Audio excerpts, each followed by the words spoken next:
ಎಲ್ರಿಗೂ ಶ್ರೀರಾಮನವಮಿ ಹಬ್ಬದ ಶುಭಾಶಯಗಳು. ಹಬ್ಬ ಇದ್ದಿದ್ದರಿಂದ ನಾನು ಬೆಳಗ್ಗೆ ಬೇಗನೆ ಎದ್ದು ಮನೆಯೆಲ್ಲ ಕ್ಲೀನ್ ಮಾಡಿಕೊಂಡೆ.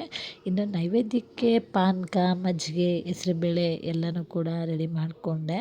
ಪೂಜೆಗೆ ಆಲ್ರೆಡಿ ರೆಡಿ ಮಾಡಿಟ್ಟಿದ್ದೆ. ಸರಿ ಅಂತ ಹೇಳಿ ದೀಪ ಕೂಡ ಹಚ್ಚಿ ಮನೇಲಿ ಪೂಜೆ ಕೂಡ ಮಾಡಿದೆ. ತುಂಬ ಮನಸ್ಸಿಗೆ ಒಂಥರ ಶಾಂತವಾಗಿತ್ತು.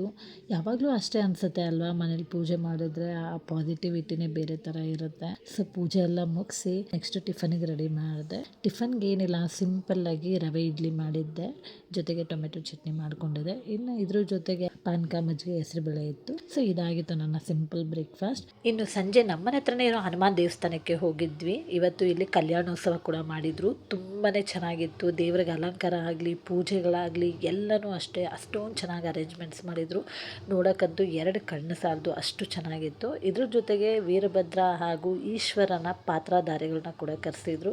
ಅವರು ಅಷ್ಟೇ ಚೆನ್ನಾಗಿ ಡ್ಯಾನ್ಸ್ ಮಾಡಿ ಎಲ್ಲರೂ ಕುಣಿತಿದ್ರು. ನನಗಂತೂ ಈ ಥರದನ್ನೆಲ್ಲ ನೋಡೋದು ಅಂದರೆ ತುಂಬಾ ಇಷ್ಟ. ನನಗಂತೂ ತುಂಬಾ ಖುಷಿ ಆಯಿತು ಇವತ್ತು. ಇದ್ರ ಜೊತೆಗೆ ಈಗ ಅನ್ಎಕ್ಸ್ಪೆಕ್ಟೆಡ್ ಒಂದು ಜಲಕ್ ಕೂಡ ನಡೆಯುತ್ತೆ. ಅದೊಂದು ಕ್ಲಿಪ್ಪಿಂಗ್ ಹಾಕ್ತೀನಿ ನೋಡಿ, ಎಷ್ಟು ಚೆನ್ನಾಗಿರುತ್ತೆ ಅಂತ ಹೇಳಿ. ನೋಡಿದ್ರಲ್ಲ ಎಷ್ಟು ಚೆನ್ನಾಗಿತ್ತು ಅಂತ. ಇನ್ನು ಪ್ರಸಾದ ತಿಂದು ನಾವು ಕೂಡ ಮನೆಗೆ ಬಂದ್ವಿ. ಇದಾಗಿತ್ತು ನಮ್ಮ ರಾಮನವಮಿ ಹಬ್ಬ. ನೀವೆಲ್ಲರೂ ಕೂಡ ಹಬ್ಬ ತುಂಬ ಚೆನ್ನಾಗಿ ಆಚರಿಸಿದ್ರೆ ಅಂತ ನಾನು ಭಾವಿಸ್ತೀನಿ. ನಿಮ್ಗೇನಾದರೂ ಈ ವಿಡಿಯೋ ಇಷ್ಟ ಆಗಿದೆ ದಯವಿಟ್ಟು ನನ್ನ ಚಾನಲ್ನ ಸಬ್ಸ್ಕ್ರೈಬ್ ಮಾಡಿ. ಬಾಯ್.